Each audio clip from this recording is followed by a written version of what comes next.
السلام عليكم ورحمة الله وبركاته. إن الحمد لله نحمده ونستعينه ونستغفره ونعوذ بالله من شرور أنفسنا ومن سيئات أعمالنا. من يهده الله فلا مضل له ومن يضلله فلا هادي له. أشهد أن لا إله إلا الله وأشهد أن محمدا عبده ورسوله. اللهم صل وسلم على سيدنا وحبيبنا ومولانا محمد وعلى آله وأزواجه وذرياته وأصحابه ومن تبعهم بإحسان إلى يوم الدين. اللهم علمنا ما ينفعنا وانفعنا بما علمتنا وزدنا علما. Alhamdulillah, syukur pada Allah Subhanahu wa taala atas segala nikmat yang Allah kurniakan kepada kita, yang Allah kekalkan kepada kita, dan antara nikmat yang Allah kembalikan kepada kita. Dan alhamdulillah khususnya atas nikmat keterbukaan hati kita untuk berada dalam majlis ilmu. Allah takdirkan, Allah rezekikan kita kehendak untuk menuntut ilmu. Mudah-mudahan kita termasuk dalam kalangan yang Allah hendakkan kita kebaikan.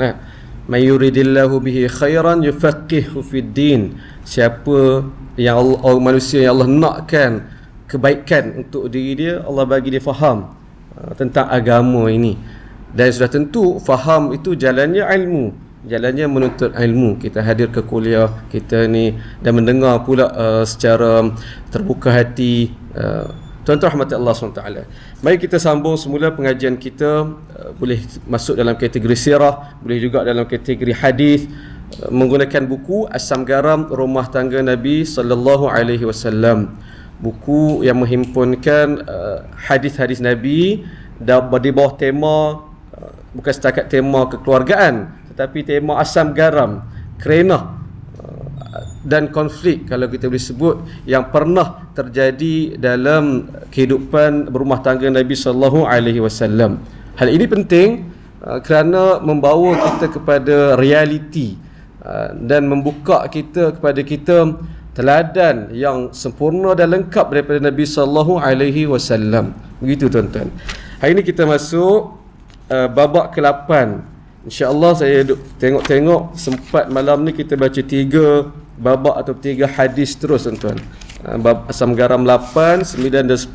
Semua tema atau perkata kunci dia cemburu.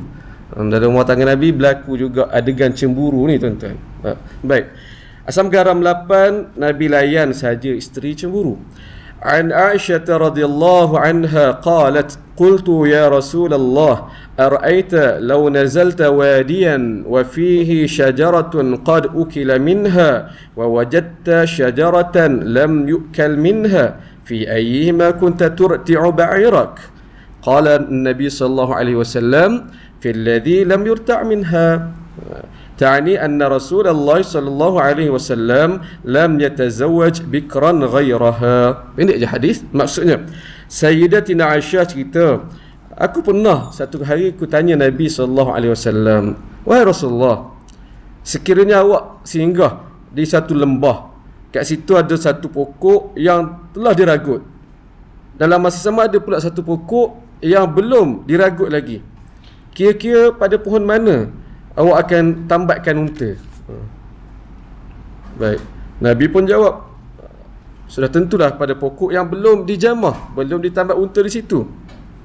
Maksud Sayyidatina Aisyah nak sampaikan kepada Nabi sallallahu alaihi wasallam, Nabi belum pernah, Nabi tidak menikahi gadis ataupun anak dara selain daripada dirinya sendiri. Hadis riwayat Al-Bukhari, Imam Bukhari letak dalam Kitabun Nikah dalam bab nikahul abkar, menikahi gadis ataupun anak dara.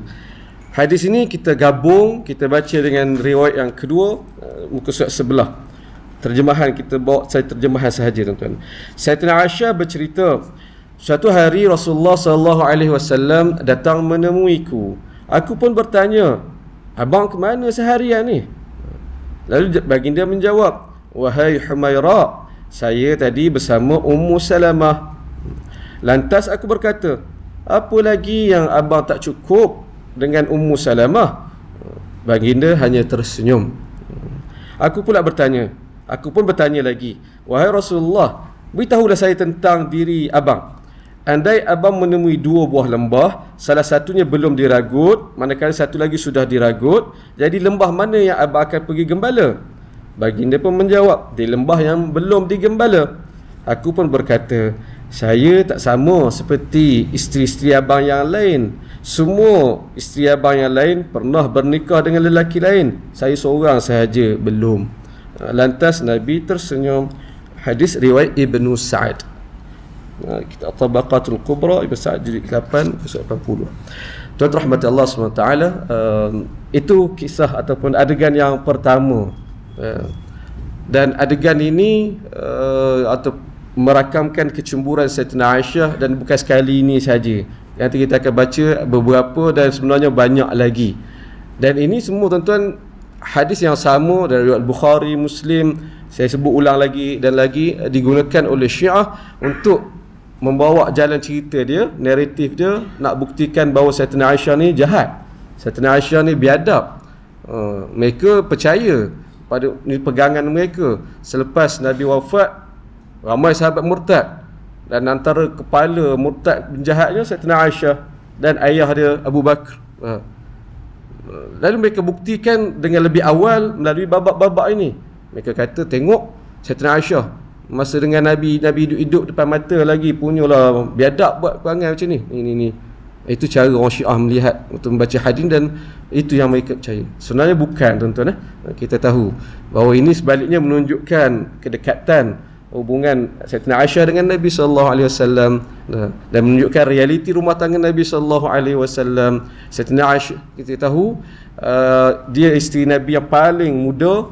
Nabi, dia nikah dengan Nabi umur dia 6 tahun, mula bersama dengan Nabi umur dia 9 tahun, dan dia hidup berapa tahun kemudian bersama Nabi sampailah Nabi wafat, umur dia masa tu 18 tahun. Ni kiraan umur dia daripada umur 9 ke 18 tahun. Dan dia, dengan kita baca perangai-perangai dia tu, seorang perempuan, anak muda yang orang kata berani. Yang ni ada perempuan begitu, sebahagian perempuan yang tak takut ke orang kan. Itu Sayyidatina Aisyah. Dan ini nature atau semula jadi dia. Dan Nabi SAW raikan hal itu, tuan-tuan. Baik, kita kembali kepada hadis ini, kita baca. Dan hadis yang pertama riwayat Al-Bukhari. Imam Bukhari sebut secara ringkas saja. Assalamualaikum warahmatullahi wabarakatuh. Imam Bukhari sebut secara ringkas. Kenapa kita kata secara ringkas? Sebab kita jumpa riwayat lain. Riwayat yang kedua kita baca tadi, rupanya ada cerita lagi, ada background dia. Ini kita punya jama'ul riwayat. Kita himpun riwayat untuk dapatkan keseluruhan gambaran peristiwa itu. Sebab apa? Kadang dan bahkan banyak dalam riwayat Al-Bukhari, Muslim biasa dibawa semua. Imam Bukhari mengambil versi yang ringkas untuk dia nak tumpukan kepada apa yang dia nak sampaikan. Dalam hadis yang Imam Bukhari bawa ini, Imam Bukhari nak bawa tadi, di bawah bab tadi, bab menikahi gadis. Itu poin utama dia. Lalu dia buat hadis secara ringkas sahaja, tuan-tuan. Ambil riwayat yang ringkas. Itu utama, iaitu Nabi juga menikahi gadis, boleh menikahi gadis. Itu hukum muhakam yang dikeluarkan daripada situ, tuan-tuan. Baik. Daripada hadis ini, Sayyidatina Aisyah kata, abang, tak pasal-pasal kan, tak ada latar belakang cerita kan. Tiba-tiba Nabi Sayyidatina Aisyah kata, pada suatu hari aku tanya Nabi SAW begini. Itu dari Bukhari. Kita kumpul, kita jumpa riwayat lain, rupanya ada cerita dia. Cerita dia sebagaimana disebut dalam riwayat Ibnu Sa'ad tadi. Satu hari Nabi datang rumah aku. Aku pun tanya, abang ke mana seharian ni? Sayyidatina Aisyah, mungkin kebiasaannya Nabi kerap jumpa dia kan, tanya khabar hari tu. Tiba seharian tu, hampir seharian Nabi tak jumpa dia. Yang lewat baru jumpa dia. Dia tanya, abang ke mana seharian ni? Nabi pun beritahu, wahai Humairah, saya tadi duduk sembang ada hal dengan Ummu Salamah. Dengar tu Sayyidatina Aisyah kata, apa lagi abang tak cukup dengan Ummu Salamah ni? Saya ada cukup lah, macam tu lah kan. Ini bahasa realiti rumah tangga Nabi SAW. Tuan-tuan kenal Ummu Salamah, isteri Nabi yang cerdik, yang bijak, dan ada hikmah Nabi kahwin dengan dia. Dan antara sebab Nabi kahwin dengan dia, nak bela dia, kebajikan dia. Dia ialah isteri kepada sepupu Nabi SAW. Bukan sekadar sepupu, tapi adik-beradik susuan dengan Nabi. Abu Salamah tu, mak dia Zainab binti Abdul Muttalib. Zainab binti Abdul Muttalib, mak saudara Nabi SAW. Bukan sekadar itu, adik-beradik susuan pula dengan Nabi sallallahu alaihi wasallam. Dua-dua beriman masuk awal. As-sabiqun al-awwalun, meninggal awal lepas pada perang Uhud. Nabi nak bela rumah tangga ni, kahwin dengan Ummu Salamah, tuan-tuan. Baik. Jadi jawab baginda, kita riwayat hadis yang kedua tadi, Nabi kata wahai Humaira. Nabi ada beberapa panggilan kepada Sayyidatina Aisyah secara khusus yang selain daripada nama dia. Kat sini ada hukum dia. Setakat yang saya ingat ada dua panggilan. Pertama Humaira. Dalam riwayat ini ada, kemudian juga dalam kalau tuan-tuan ingat dalam riwayat lain yang peristiwa orang Habsyah main dalam masjid kan, hari raya kan, hari raya ada main pertunjukan tombak. Apa ucapan Nabi masa tu? Ya Humaira, atuhibbin, wahai Humaira, nak tengok tak masa itu? Kat situ Nabi guna perkataan Humaira. Humaira maksud dia biasa diterjemahkan yang kemerah-merahan. Humaira. Itu satu. Panggilan yang kedua Nabi juga biasa sebut, saya jumpa tak silap lebih kurang 4 hadis Nabi panggil Sayyidatina Aisyah Aish. Aish. Nanti kita akan jumpa salah satu hadis ni dalam buku kita ini. Aish. Kat sini Imam Nawawi, bahkan Imam Nawawi mensyarah hadis itu sebut apa hukum panggil nama orang pendek. Nama orang siapa? Syarifuddin, panggil Udin tahun belakang. Bahasa kita lah kan. Apa hukum dia? Hadis itu menjawab nanti. Tak nak cerita awal, tunggu sampai masa dia. Kat sini Nabi pun kata wahai Humaira, saya tadi bersama Ummu Salamah. Lalu Nabi Sayyidatina Aisyah kata, apa lagi yang tak cukup dengan Ummu Salamah? Baginda hanya tersenyum. Senyum, Nabi layan sajalah. Nanti tuan-tuan kena ingat hadis ini apabila sampai tempatnya nanti dalam satu babak, apabila hal cemburu yang sama lebih kurang tu, kita kata bukannya sekali dua saja, banyak kali Sayyidatina Aisyah tunjuk perangai cemburu ni. Sama juga Sayyidatina Aisyah sebut tentang salah seorang isteri Nabi ni, tapi Nabi marah. Jadi kena fikir kenapa Nabi sebut yang ni, Sayyidatina Aisyah sebut tentang ni, ayat dia apa lagi abang tak cukup dengan Ummu Salamah. Nabi senyum je. Tapi apabila Nabi sebut nanti tentang salah seorang isteri Nabi, Nabi sebut Sayyidatina Aisyah sebut lebih kurang yang sama, Sayyidatina Aisyah marah. Nabi marah, sangat marah. Nanti kita akan tengok insya-Allah. Apa lagi yang awak tak cukup daripada Ummu Salamah? Baginda hanya tersenyum. Lalu Sayyidatina Aisyah pun tanya, ni sama sebagaimana dalam riwayat Al-Bukhari. Abang, apa pandangan abang? Saya nak tahu pandangan abang ni.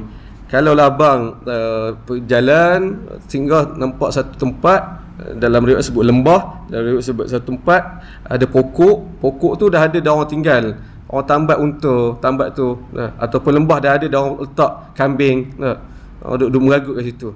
Tapi dalam masa sama abang ada pilihan, ada pokok, ada lembah yang kosong lagi, orang tak letak siapa lagi, tak letak apa-apa lagi. Kira-kira abang letak yang kat mana? Kambing, unta abang? Mestilah jawab Nabi, kat tempat yang tak ada orang lagi. Sayyidatina Aisyah bagi hint lah. Macam tu dah saya, saya ni belum dimiliki. Saya ni belum tak kahwin dengan siapa lagi. Sedangkan isteri-isteri abang yang lain semua dah merasa kasih sayang lelaki lain. Jadi abang kena utamakan saya lah, ibarat begitulah. Sebagaimana abang pun akan letak kambing ataupun unta tambat di tempat yang orang tak letak lagi. Utamakan yang tu. Saya pun macam tu, abang patut kena buat kat saya. Begitulah isyarat Nabi sallallahu alaihi wasallam, isyarat Sayyidatina Aisyah kepada Nabi. Nabi pun senyum. Nabi pun senyum. Yang ni kita sebut Nabi layan saja apa Sayyidatina Aisyah cemburu. Ini realiti tuan-tuan, yang kita kena cerita. Dan cemburu itu bukan satu benda yang mengaibkan. Allah sendiri menisbahkan, atau Nabi sendiri menisbahkan Nabi sebagai orang cemburu, dan Allah Nabi sebut sebagai sifat cemburu juga kan. Nanti kita jumpa hadis dia. Tapi sifat cemburu ni tak ada dalam Asmaul Husna wa Sifat, tak ada lah kan. Allah cemburu. Ghirah kena ada dalam diri setiap manusia.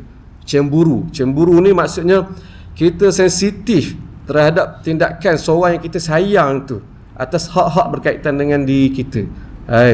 Tengok pasangan kita duk sembang mesra dengan bukan mahram. Kalau tak ada cemburu, itu bahaya tuan. Kena ada cemburu. Siapa tu? Kena ada cemburu. Cemburu terhadap itu, cemburu tentang agama, cemburu pada anak-anak. Kena ada macam tu. Rasa tak puas hati, itu kena ada. Tapi ya ada kawalan dia lah. Ini sifat semula jadi manusia yang Nabi akui, antara cemburu. Baik tuan-tuan.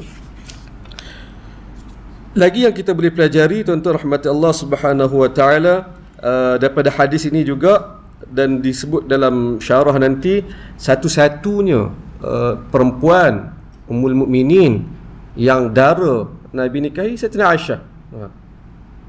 Sebab selain daripada tu semua dah jadi orang kata janda, pernah berkahwin dengan orang lain. Ada seorang dua yang Nabi nikahi, tapi Nabi belum sempat bersama, Nabi ceraikan. Tu ada kisah-kisah dia lah. Tapi yang betul-betul menjadi Ummul Mukminin dalam keadaan dia masih dara, Sayyidatina Aisyah. Itu Nabi sebut, Imam Bukhari letak ni, Kitabun Nikah dalam bab menikahi gadis. Maksud apa tentu di sebalik itu, dia reflect pada kita umat Nabi SAW. Dan ini kita nak bela Nabi dengan hujah-hujah ini. Apabila, sebab saya selalu ulang sebut, antara serangan peribadi, senjata ataupun peluru untuk nak serang Nabi yang banyak digunakan oleh musuh Islam dulu sampai bila-bila lah tuan-tuan, dalam bab rumah tangga ni. Kata Nabi ni suka perempuan, cerita nak kahwin sahaja. Lalu kita jawab dengan antara dengan hujah ini. Dalam Nabi kahwin ramai, dengan hikmah sebab apa Nabi kahwin kita tahu. Tapi dalam ramai-ramai Nabi kahwin seorang saja anak dara. Yang lain semua janda. Janda pun janda kematian suami, kena suami. Seorang ni saja. Kalau Nabi ni cerita dia nak kahwin, cerita fikir macam kebanyakan manusia fikir, ya. Nak rasa pucuk muda apa semua, tak ada, nak fikir, tak tengok lah janda ni, nak kira cari anak dara lah tuan-tuan. Tapi tak, seorang ni saja. Ni hujah kita nak kata Nabi SAW, Nabi tak tengok sangat buat perempuan ni. Tak tengok sangat. Kenapa Nabi kahwin ramai dah tu? Sebab ada sebab-sebab dia. Sebagaimana tuan-tuan boleh baca balik nanti di buku kita ni, di bahagian awal, profil ringkas 11 orang Ummul Mukminin. Kat sini saya sebut secara ringkas sebab apa Nabi kahwin dengan setiap orang Ummul Mukminin. Boleh tuan-tuan insya-Allah. Kita habis bab yang pertama. Mesej utama dari segi sudut rumah tangga, Nabi layan saja isteri cemburu. Hadis yang kedua,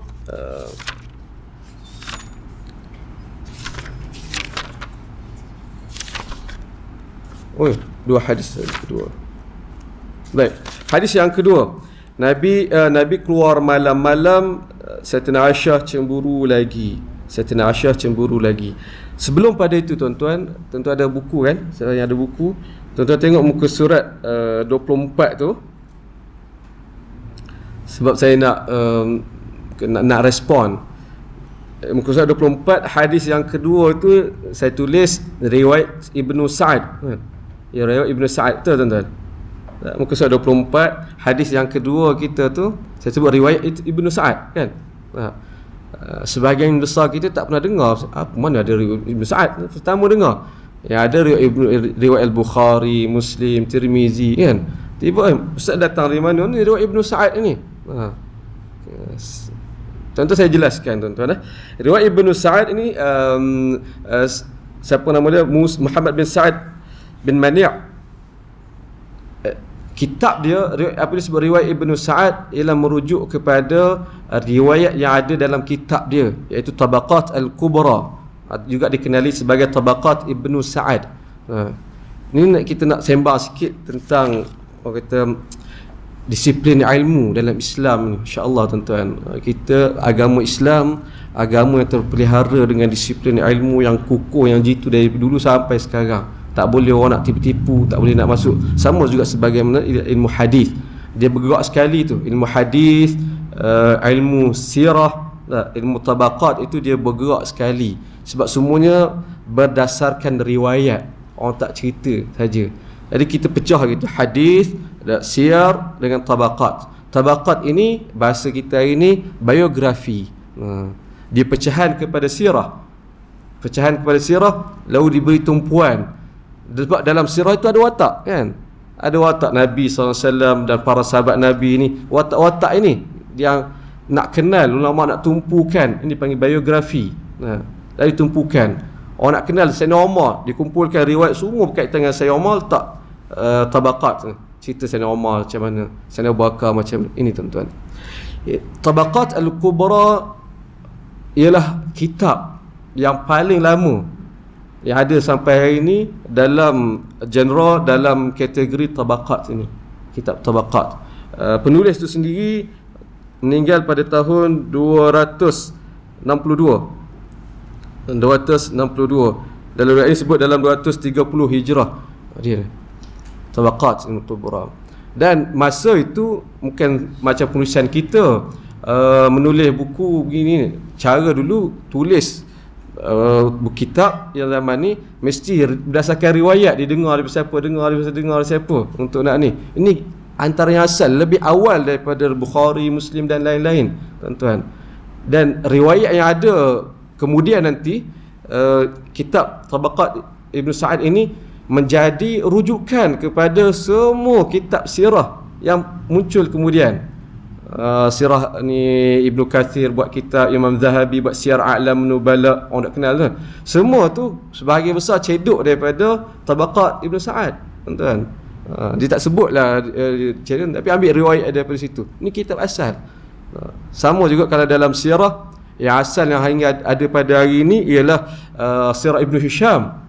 Dia ada kitab-kitab lebih awal sebelum pada tu, tapi mafqud, hilang, tak jumpa manuskrip dia punya ni, manuskrip dia. Tapi yang selamat yang jumpa pada ini ialah Sirah Ibn Hisham. Sezaman itu juga ialah Imam Al-Waqidi.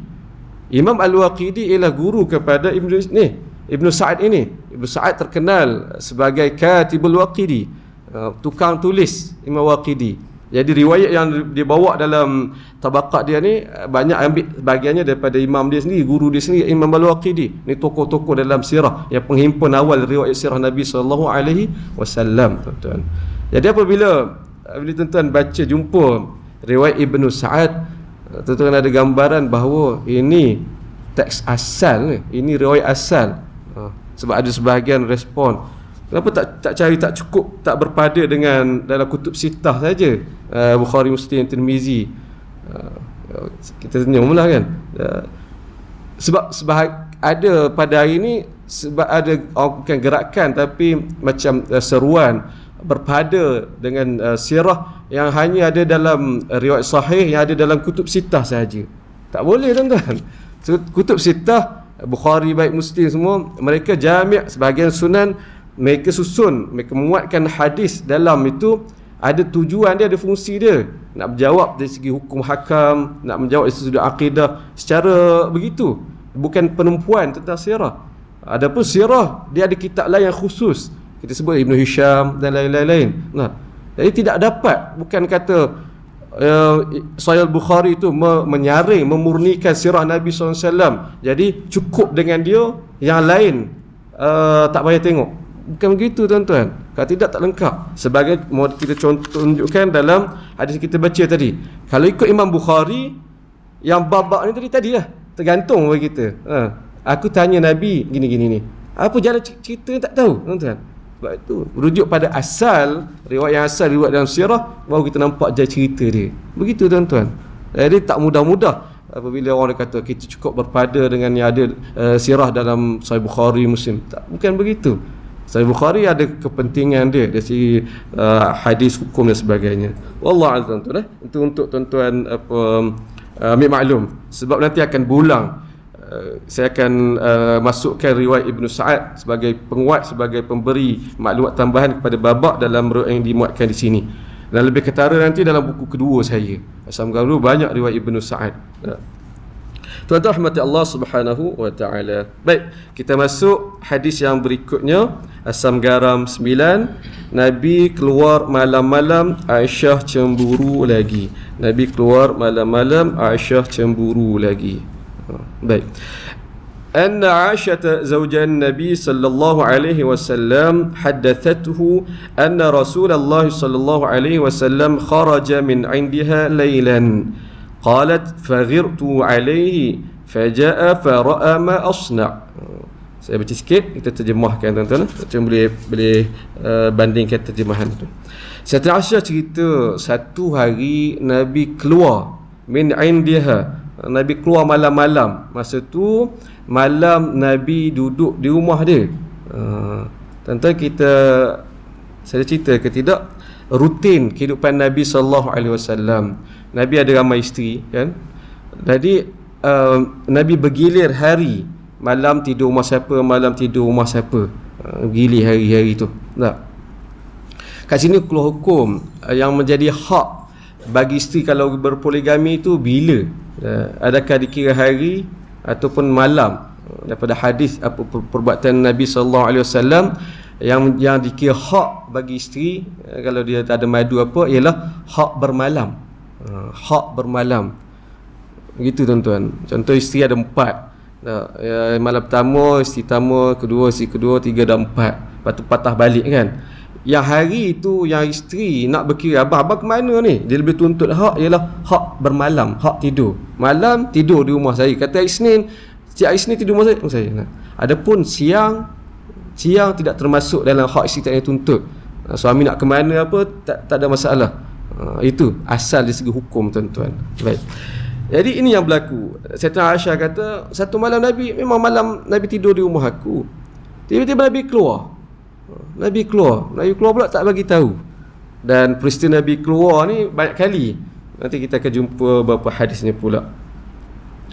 Jadi kata Sayyidatina Aisyah, dia mengakulah, faghirtu alaih, aku pun naik cemburu. Abang tak bagi tahu ni, mesti ada ini. Sayyidatina Aisyah, tak kenal umur dia berapa, dia tu bagaimana dah. Orang paling kuat cemburu Sayyidatina Aisyah tuan-tuan, dalam kalangan ummul mukminin. Faghirtu alaih, aku pun cemburulah, abang ni memang ini. Baik. Faja'a fara'a ma asna'. Tak lama kemudian Nabi kembali. Lepas tu Nabi tengok apa yang aku lakukan. Lalu mintas apa yang aku sedang buat. Saya terjemah. Tuan-tuan, ini rezeki, tuan-tuan, rezeki saya lah terlebih dahulu. Saya baru jumpa hadis tuan-tuan. Masa cari dulu tak jumpa. Apa yang Sayyidatina Aisyah buat lah. Tuan-tuan, kita tanya. Faja'a fara'a ma asna'. Lalu Nabi pulang balik, Nabi datang dan Nabi tengok apa yang aku buat. Sayyidatina Aisyah buat apa? Sehingga Nabi sebut dalam hadis ini, Imam Bukhari kata apa tadi? Kemudian faja'a fara'a ma asna'. Nabi balik, Nabi tengok apa yang aku buat. Faqal, lalu Nabi sebut, malaki ya Aisyah aghirti. Apa cerita ni Aisyah? Awak ni cemburu ke? Sebab apa Nabi sebut tu? Nabi sampai kata macam tu, Nabi sampai telah kata Aisyah, awak cemburu ke? Apa sebenarnya Sayyidatina Aisyah buat?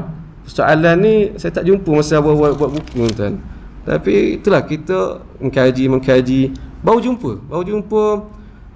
jumpa dalam minggu ni, dalam riwayat An-Nasa'i, hadis An-Nasa'i, kata Sayyidatina Aisyah, iltamastu ala Rasulillah, aku cari Nabi. Bukan sekadar ni, Nabi gimana yang aku cari, entai mana Nabi, cari tak jumpa.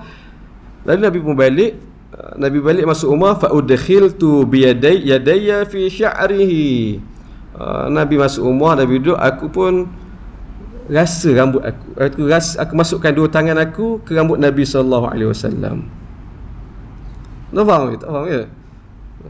Aku masuk 2 tangan aku ke rambut Nabi SAW. Hadis setakat itulah. Hadis berhenti setakat itu. Saya tak faham lagi apa tindakan Sayyidatina Aisyah ni. Lalu baca syarah An-Nasa'i, baru ada saya tak ingat siapa syarah dia. Sebab apa Sayyidatina Aisyah buat macam tu? Sebab Sayyidatina Aisyah nak tahu rambut Nabi ni basah ke kering. Sebab apa nak tahu basah ke kering? Sebab kalau basah, maknanya Nabi mandi wajib. Itu sampai tahap tu Sayyidatina Aisyah dia cemburunya. Tapi tidak berlaku lah Nabi kering lah masa tu. Itu Sayyidatina Aisyah.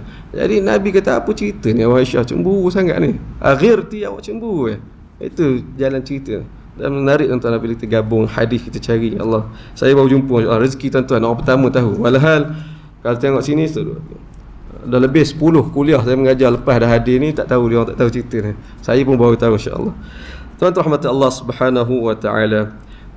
Kata Nabi SAW, malaki ya Aisyah aghirti. Apa cerita ni awak Aisyah? Awak cemburu. Faqultu, Siti Aisyah pun jawab, wa mali la yugharu mithli ala mithlik. Macam manalah orang macam saya ni tak cemburu dengan orang macam abang. Ni kalau baca Syarah Muslim Imam Nawawi hurai agak menarik juga. Saya ingat kebijaksanaan. Kadang terselah daripada seseorang itu bijak tak bijak dari segi dia bercakap tu kan. Ucapan Sayyidatina Aisyah yang mana masa tu dia belasan tahun, dia kata macam manalah orang macam saya ni tak cemburu dengan orang macam abang. Apa maksud dia? Sayyidatina Aisyah masa tu orang kena sekadar isteri Nabi, bukannya apa sangat, bukannya ni kita kemudian hormat Sayyidatina Aisyah insya-Allah kan.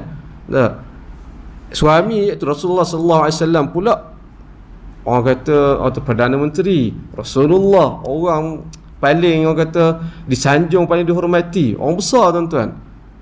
Bahkan ramai orang duk tahu anak pada Nabi sallallahu alaihi wasallam. Itu keadaan Nabi sallallahu alaihi wasallam. Sayyidatina Aisyah kata setiap kali perempuan datang, yang orang datang tawar diri pada Nabi, ada orang datang tawar anak pada Nabi, aku jadi cemburu lah. Apa ni, tak malu ke? Itu keadaan yang dilalui oleh Sayyidatina Aisyah. Dia ni orang biasa saja. Itu kata dia, macam mana lah orang macam saya yang tak ada apa-apa ni, tak cemburu dengan orang macam abang, orang semua suka kan. Itu kata Sayyidatina Aisyah. Lalu Nabi sallallahu alaihi wasallam pun sebut lagi, jawab lagi, dan ini menarik. Nabi kata, faqala Rasulullah sallallahu alaihi wasallam, aqad ja'aki syaitanuk. Aqad ja'aki syaitanuki. Syaitan awak datang lagi ya? Tanya. Bahasa Nabi sallallahu alaihi wasallam, syaitan awak datang lagi ya?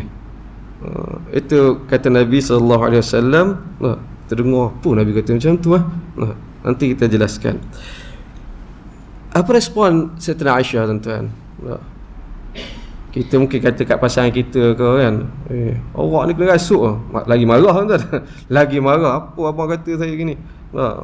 Isteri merajuk mengamuk tak tentu pasal ni, awak ni macam kena rasuk, marah tuan-tuan.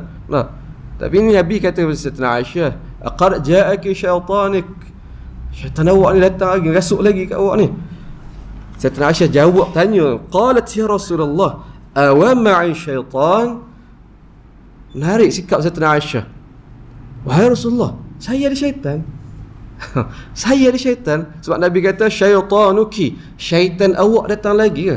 Bukan sekadar Nabi kata syaitan rasuk awak ke tak ni, syaitan awak datang lagi ke ni. Itu ditanya, awa ma'i syaitan. Wahai Rasulullah, saya ada syaitan. Nabi jawab, na'am, ya, awak ada syaitan. Qultu wa ma'a kulli insan. Orang lain macam mana? Ada syaitan juga ke? Nabi kata, na'am, ya, semua orang ada syaitan. Macam mana tuan-tuan? Qultu, Sayyidatina Aisyah, aku tanya lagi, wa ma'aka ya Rasulullah, awak pun ada syaitan juga? Awak pun ada syaitan? Abang ada syaitan juga ke? Qala na'am. Nabi kata, ya, saya pun ada syaitan. Walakin Rabbi a'anani alaihi hatta aslama. Lalu hatta aslamu. Nabi kata, ya, tapi Allah Subhanahu Wa Taala bantu saya. Allah dah bantu saya untuk kalahkan dia, untuk tewaskan dia, untuk tawan dia, sehingga aslama. Lalu ini aslama, sehingga dia masuk Islam. Ada riwayat sebut hatta dhabat baris hatta aslamu, sehingga saya selamat, saya terselamat daripada godaan gangguan syaitan itu. Tapi yang lebih tepat ialah dengan riwayat lain, sehingga syaitan Nabi itu masuk Islam. Riwayat lain. Baik, hadis ini riwayat Imam Muslim. Saya tak letak catatan, saya tak silap saya dalam catatan qarin. Setiap orang tu ada qarin. Tuan-tuan rahmat Allah Subhanahu wa taala. Baik, beberapa perkara yang kita boleh belajar daripada hadis ini. Yang pertama, tuan-tuan perhatikan sikap Sayyidatina Aisyah. Masya-Allah tuan-tuan. Orang tahu dia cemburu. Tak? Cemburu Sayyidatina Aisyah ni. Kita sebut Syiah sampai bawa gambaran Sayyidatina Aisyah ni teruk sangat, cemburu teruklah begitu. Tak. Sayyidatina Aisyah cemburu, tapi dia tidak dalam kategori cemburu buta. Tak ada tuan. Dia tak ada. Sebab itu model kadang-kadang Nabi SAW, ya, Nabi teladan yang terlengkap dan didikan yang terlengkap, tapi tak semua boleh orang kata orang kata ada contoh daripada Nabi sallallahu alaihi wasallam bagi perempuan nak belajar cemburu macam mana. Nabi tak cemburu, mana Nabi tak adalah babak cemburu. Dia boleh belajar dengan Ummul Mukminin Sayyidatina Aisyah. Si yang cemburu nak cemburu boleh, cemburulah seperti masa Sayyidatina Aisyah. Kuat Sayyidatina Aisyah cemburu, tapi tidak sampai kepada cemburu buta. Cemburu Sayyidatina Aisyah dia masih lagi waras. Apa boleh Nabi kata syaitan awak datang lagi, dia tak ada main angin marah apa abang kata saya ni syaitan. Dia jadi persoalan pula ni perempuan yang Sayyidatina Aisyah, masya-Allah orang bijak. Dia jadi timbul persoalan, mana saya ada syaitan bang begitu. Masya-Allah kita menumpang berkat Sayyidatina Aisyah tuan-tuan. Antara projek saya duk lama, saya 300 tajuk nak buat.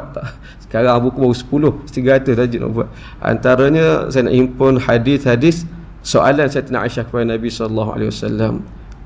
Banyak kadang kita baca hadis kita jumpa Sayyidatina Aisyah tanya, Sayyidatina Aisyah, dan daripada persoalan dia tu keluar ilmu.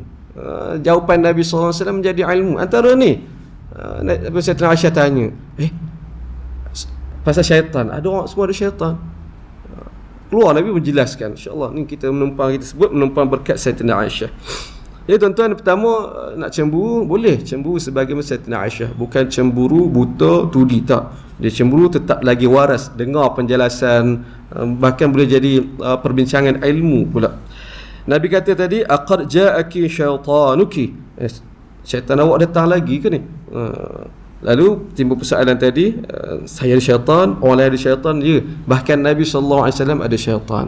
Tuan-tuan, hadis ini kita kena gabung dengan hadis yang lain. Antaranya dalam hadis riwayat Muslim yang lain Nabi sebut, ma minkum min ahadin illa wa lahu qarin minal jin wa qarin minal malaikah. Setiap orang daripada kamu manusia mesti ada qarin, pendamping, orang ikut rapat dengan dia daripada jin dan daripada malaikat. Ini benda-benda ghaib. Agama Islam, agama yang agama kita, agama yang benar, agama yang menghimpunkan realiti. Perkara ghaib betul tak nampak, saya saintifik tak boleh dibuktikan. Tapi apabila Nabi sebut, dalam Quran sebut benda tu ada, kita percaya. Iaitu kita manusia ni ada qarin. Ada dua, qarin jin, qarin dalam malaikat, dalam kalangan malaikat. Apa fungsi mereka ini? Qarin jin, dan kalangan jin dia duduk damping manusia. Tu dia lah yang berperanan untuk bisik-bisikkan benda-benda yang tak elok ni kepada kita. Itu qarin. Dan bahasa Nabi sebut syaitan. Syaitan ni umum tuan-tuan.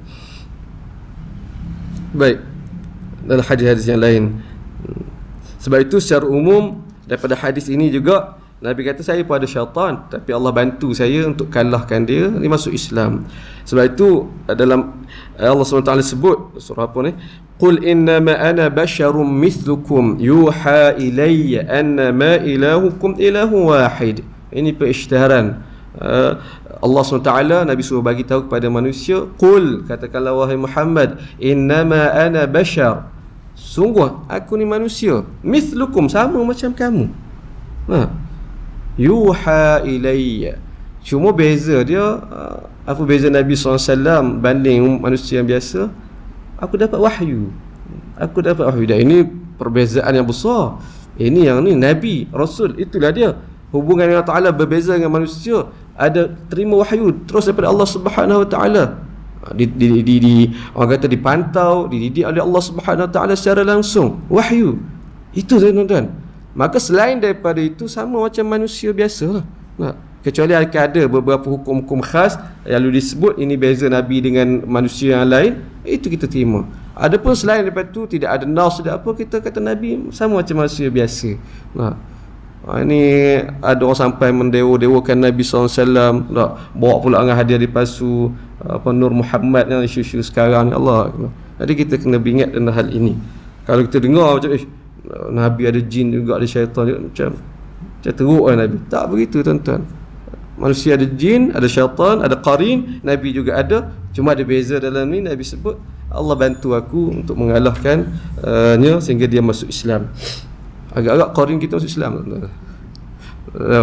Tapi qarin kita ni boleh kata baik juga tuan. Dia tidak menghalang kita ni, tak cukup kuat untuk menghalang tuan-tuan boleh ada datang kuliah kan. Ada orang lain macam mana. Tuan-tuan rahmati Allah, ini hadisnya. Dan dengan ini sekali lagi menyedarkan kita dari sudut yang lain, iaitu tentang perangai syaitan. Nabi sebut dalam ini, apa maksud Nabi SAW, aqad ja'aki syaitanuki, syaitan awak datang lagi. Maksud apa? Maksudnya syaitan itu mempengaruhi awak lagi, duk bisik benda yang ni. Nak katanya tuan-tuan, antara perangai syaitan qarin yang sinonim ialah mereka atau syaitan ini, dia duk bisik, duk cerita benda-benda buruk, duk cerita bagi sangkaan buruk kepada orang tu. Itu perangai syaitan. Allah sebut dalam kita baca surah An-Nas, alladhi yuwaswisu fi sudurin nas minal jinnati wan nas. Kita minta lindung daripada Allah SWT daripada bisikan syaitan. Dan syaitan itu ada dalam kalangan jin, qarin, dan juga dalam kalangan manusia. Makna kata manusia kita ni, kita jangan kata ini perangai syaitan. Kita tak sedar mungkin ada perangai syaitan tu pada kita juga. Iaitu perangai apa tuan-tuan? Perangai suka timbulkan sangkaan buruk. Sebagaimana Sayyidina Aisyah tadi, Nabi nisbahkan apa yang Sayyidina Aisyah lakukan itu, sangkaan buruk itu, mari dia ada bisikan syaitan. Dia pun ada ni juga kan. Kita ikut-ikut duk sangka buruk pada orang. Ini tuan-tuan, perangai syaitan. Jadi kita jangan terpengaruh dengan sangkaan buruk orang bisikkan kita. Pertama, dan yang kedua, kita jangan penyebar kepada sangkaan buruk. Kadang tuan-tuan, kalau tuan-tuan berkawan, bersahabat, ada perangai orang macam tu tuan-tuan. Kalau sembang dengan dia, duk cerita pasal orang je kan. Kita sampai duk sangka, kita tak tahu pasal kawan tu, tapi nari daripada dia menyebabkan kita sangka buruk pada kawan. Oh, baru tahu orang tu. Kita pun ini perangai syaitan tuan-tuan. Jadi kita jaga diri kita. Pertama, menjauhkan diri daripada syaitan manusia ni. Yang kedua, jangan kita jadi syaitan pula kan. Dan ini kena didik diri kita lah tuan-tuan rahmat Allah Subhanahu wa ta'ala. Tak kata orang lain ni, nasihat untuk saya sendiri. Tuan-tuan rahmat Allah Subhanahu wa ta'ala. Baik, dua hadis kita baca. Dan hadis yang kedua tadi, Sayyidina Aisyah cemburu, tapi ending dia menarik. Ending dia tengok, Sayyidina bertukar jadi majlis ilmu pula tuan-tuan. Tuan-tuan rahmat Allah Subhanahu wa ta'ala. Saya kata nak baca 3 hadis, sempat tak ni ya? Sebab saya lepas ni nak ke Melaka terus. Tak boleh tuan-tuan. Yang ketiga ni kita kena baca akan datang. Sebab huraian juga agak panjang. Saya berhenti setakat ni, boleh tuan-tuan Kalau ada soalan, ada perkongsian, fadhal. Kuliah lepas Ustaz cakap Sayyidina Aisyah selepas tahu kan berjalan dengan Ummu Salamah. Hafsah. Okey. Kemudian dia pergi kat pokok, dia cakap ular patut lah. Sedangkan ada hadis Rasulullah SAW yang lain, kalau kita ditimpa musibah, bukan dalam orang masyarakat dia, kenapa dia bersikap macam tu?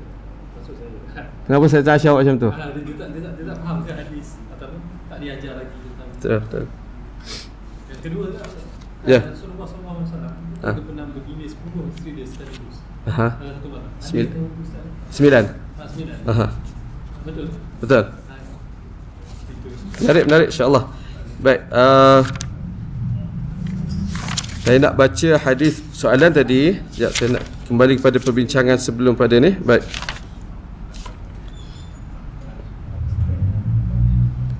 Okey.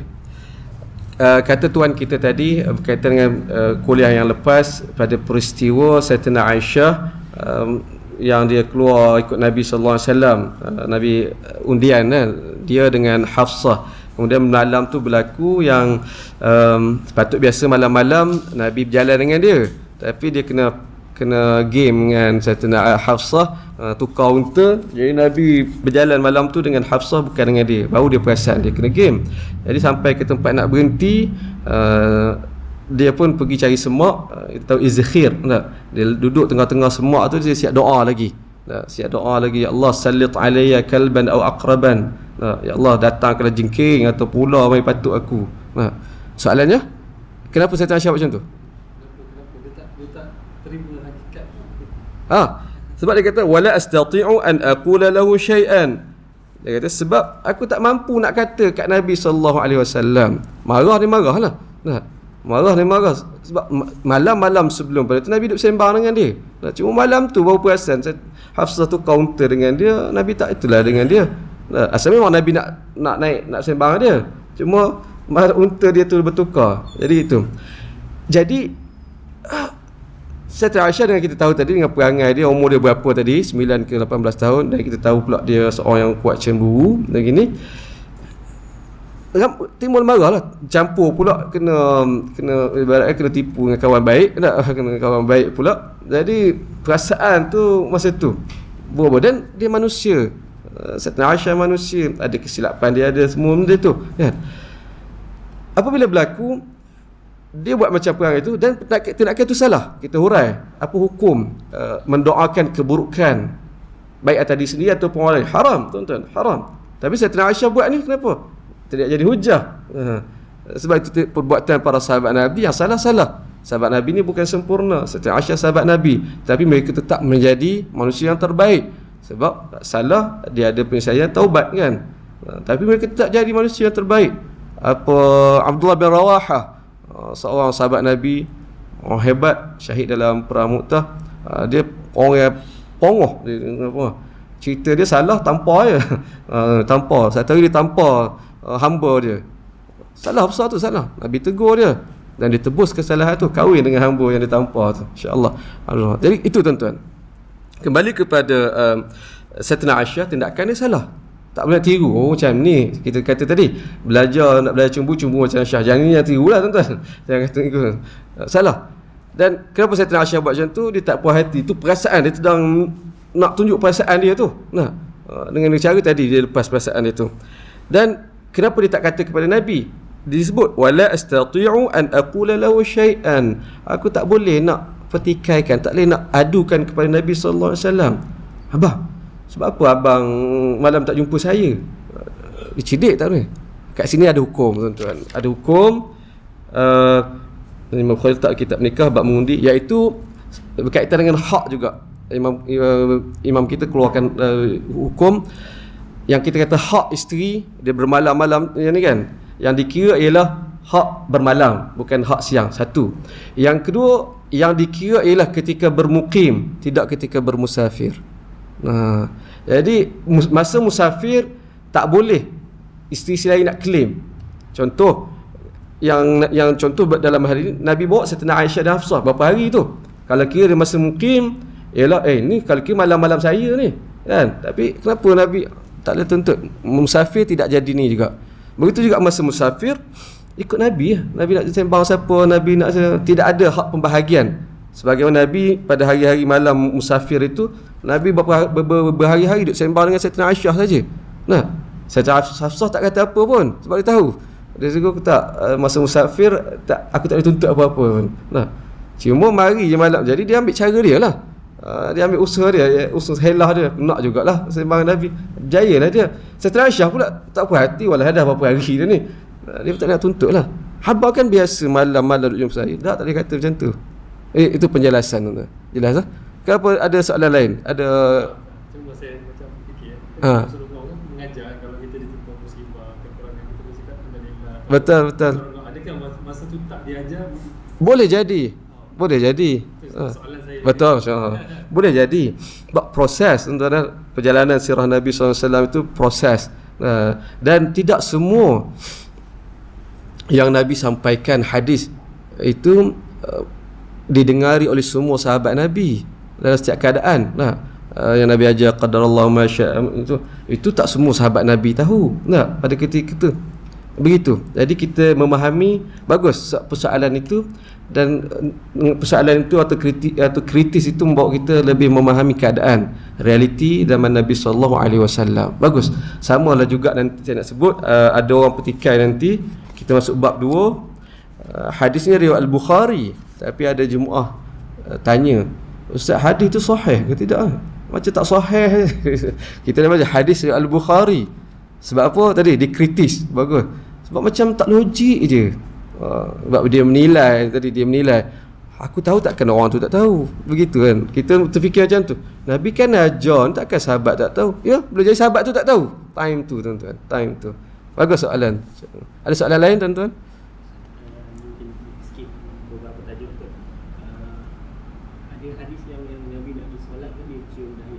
Mhm. Sahih ke betul tak betul buat kalau ada sahih kan batal. Mhm. Hadis tu hadis ini tak sahih. Aha. Hadis tu sabit tak tahu nak saya kena semak balik. Sayyidina Aisyah cium Nabi cium Sayyidina Aisyah kemudian pergi solat kan. Dia tu sabit saya ingat. Saya nak kena pastikan balik. Dari situ keluar perbincangan hukum tak. Batal solat tak solat kan, batal wuduk tak wuduk kan. Lalu ditakwil oleh yang pendapat yang mengatakan bersentuhan suami isteri tanpa berlapik batal kan. Dan hadis itu ditakwil Nabi kucuk gigi je begitu. Itu takwilan. Ala kulli hal, persoalan tadi hadis sahih ke tidak saya nak kena pastikan, tapi saya ingat saya sabit. Sahih ataupun hasan itu saya tak pasti. Kena balik. Itu tak, saya boleh jawab ringkas itu tuan-tuan. Ada soalan lain? Menarik tuan-tuan, ada soalan ni sebenarnya membuka lagi. Kadang saya paling seronok kalau soalan saya tak boleh jawab. Sebab kita akan tertanya-tanya, akan tercari. Dan banyak kalau berkaitan dengan sirah, soalan-soalan kritis macam tuan tadi, banyak saya tak boleh jawab. Sebab dia membawa cara fikir. Kita dekat dengan hadis, kita terima macam tu je kan. Tapi orang yang kita kata bukan ni, tapi orang luar, dia akan terfikir, Nabi macam tu, masa dia nampak dia begitu.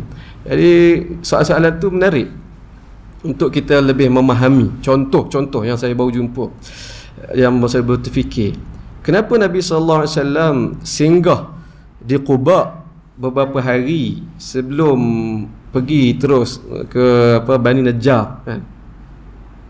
Dalam riwayat tak sebut tuan-tuan. Tak.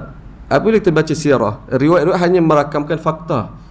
Ni yang berlaku, tapi di sebalik itu tidak disebut. Tak. Ini peranan kita kemudian. Ulama dulu dia dah kumpul riwayat, dah susun dah. Cuma kita nak memahami itu macam mana. Saya sampai sekarang antaranya dalam bab perang Uhud, saya tak, kalau ikut riwayat saya tak nampak kedudukan perang tu. Kalau tuan dah pergi Bukit Romah, Bukit Pemanah, duduk sini, perang Nabi kat mana? Sebab apa gini? Tak ada. Kemudian saya buat andaian, dan andaian tu saya cerita kemudian lah. Sebab kalau ikut riwayat tak ada. Riwayat tak ada. Kita dengar kuliah pun ustaz cerita pun timur macam tu saja. Satu. Baik, kembali pada Quba. Kenapa Nabi tinggal di Quba beberapa hari dahulu? Nah, kemudian baru ke sana. Nah. Kenapa tuan-tuan? Tuan-tuan terfikir tidak? Nah. Saya dah terfikir kenapa ni. Antara yang saya ni andaian. Dan apabila andaian dia terbuka oleh salah dan betul. Andaian saya ialah kerana Nabi sallallahu alaihi wasallam ada dua. Pertama, Nabi nak jaga hati Aus, kabilah Aus. Madinah secara umum dia ada dua kabilah besar, Aus dan Khazraj. Nabi tahu Nabi akan duduk di rumah dan akan duduk di perkampungan Bani Najjar. Bani Najjar ni ialah keturunan, ialah keluarga besar Nabi sebelah nenek. Nabi akan duduk situ. Bani Najjar ni duduk bela Nabi SAW. Nabi akan duduk, mesti akan duduk di sana. Bani Khazraj. Dan dia akan jadi pusat di situ. Tapi Nabi tengok ke depan nanti. Nanti macam mana pula yang satu kabilah Aus ni? Satu kabilah Aus nanti nak jaga hati. Nabi duduk berapa hari di situ. Untuk Nabi entertain dulu, Nabi ra'i dulu siapa yang Nabi duduk berapa hari kat rumah dekat situ. Tak ingat nama, tak ingat tak. Nabi duduk. Antara sebab lagi ialah Nabi nak tanya khabar keadaan sebelum masuk betul-betul di sini. Itu ni. Dan sekaligus menjawab persoalan, sebab saya nak buat umrah, nak bagi faham kenapa Nabi sallallahu alaihi wasallam tiap-tiap hari Sabtu Nabi pergi ke Masjid Quba kan. Nabi sebut pula sebagai nak umrah, dapat pahala umrah apabila pergi ke Masjid Quba kan. Nabi tiap-tiap minggu Nabi pergi berjalan atau berkenderaan. Kenapa Nabi buat macam tu? Jadi andaian saya tadi, iaitu Nabi nak jaga hati tu. Nabi banyak duk masa kat sini, masyarakat ni ada dua, Aus dan Khazraj. Nabi pergi kat sana untuk nak teruskan. Dari segi YB macam tu lah, nak jaga hati. Jadi tuan-tuan, begitu persoalan-persoalan itu dia tidak dapat dijawab sekadar riwayat, tapi dengan pemerhatian, telahan dan andai. Mungkin salah, mungkin tidak tuan-tuan. Wallahu a'lam. Terima kasih. Ya. Okey, banyak soalan ha. Soalan ini berkaitan berkaitan dengan qarin. Baik. Kita lah dan zaman dan manusia biasa lah berbanding Rasulullah dan Aisyah. Pilih kan? Dia kita ada orang kalau itu orang yang lalai terhadap Al-Quran dan Al-Quran itu akan kontrol. Bukan kita akan ikut dengan Al-Quran. Sebab Al-Quran ni tidak boleh pisah dari maksudnya Al-Quran dari depan kita itu lantaskan Al-Quran dan jadi manusia yang bertakwa lalai atau semua kan mereka ni ada yang Al-Quran ada yang hadis Rasulullah. Sorry akan kontrol. Ayat Al-Zukhruf ayat 35. Dia InsyaAllah. Siapa yang tidak mengindahkan pengajaran yang Al-Quran yang diberikan oleh Allah SWT bahwa umrah kami akan adakan baginya syaitan yang menghasut dan menyesatkannya. Lalu jadilah syaitan itu temannya yang tidak lekang bersama. Jadi kita ni awal tu janganlah InsyaAllah. Quran. fahami Al-Quran. Betul. InsyaAllah. Terima kasih Haji. Bagus, input tambahan itu sangat menarik. Haji sebut Quran, saya ingat dalam Quran sebut qarin. Beberapa tempat dalam Al-Quran dirakamkan perkataan qarin. Antara yang saya ingat Haji sebut tadi ni, yang kedua tuan-tuan mungkin boleh tengok nanti dalam surah mana surah apa ni? Surah Qaf ayat 27. Surah Qaf ayat 27 sebab situ ada tafsiran. Ayat dia berbunyi qala qarinuhu rabbana ma atghaytuhu walakin kana fi dhalalin ba'id. Berkata qarinnya, rabbana wahai Tuhan kami, ma atghaytuhu, bukan saya yang sesatkan dia, walakin tetapi dia memang sesat jauh, wa kana fi dhalalin ba'id, dia saya tak ada nak sesatkan, dia dah memang sedia sesat dah, jauh-jauh dia sesat dah. Ini surah Qaf ayat 27. Sebahagian ulama tafsir menyatakan ayat qarin dalam ayat ini, qarin tadi lah, qarin syaitan yang mendampingi kita. Memang apa nanti berlaku dalam dialog, kita duk salahkan jin, salah qarin apa, dia duk pengaruh. Lalu antara qarin jawab balik ni ayat ni Allah rakamkan. Allah kata, Tuhan, rabbana ma atghaytu, ya Allah, bukan saya yang sesatkan dia, saya tak ada sesat, dia memang dia sesat dah, dia memang duduk itu ni. Kadang kita manusia kita beralas atau mengkambing hitamkan qarin kan. Sebab apa tak pakai tudung, tak pergi solat, tak sampai hidayah dia ni, duduk salahkan orang. Kata qarin nanti, ma atghaytu, saya tak ada nak bisik apa-apa dah, dia memang faham sendiri dah ni. Jadi peringatan untuk kita dah semua. Terima kasih atas input itu, dia mencambahkan lagi maklumat pada kita. InsyaAllah ada soalan tuan-tuan? Kalau tidak ada, saya berhenti setakat ni tuan-tuan. InsyaAllah saya nak kena bergegas terus ke Melaka. Esok lusa ada bengkel khutbah, bengkel pengurusan khutbah, saya bimbing pengurusan khutbah, doakan mudahkan urusan. Sekadar itu, subhanakallahumma wa bihamdika asyhadu an la ilaha illa anta astaghfiruka wa atubu ilaik. Assalamualaikum warahmatullahi wabarakatuh.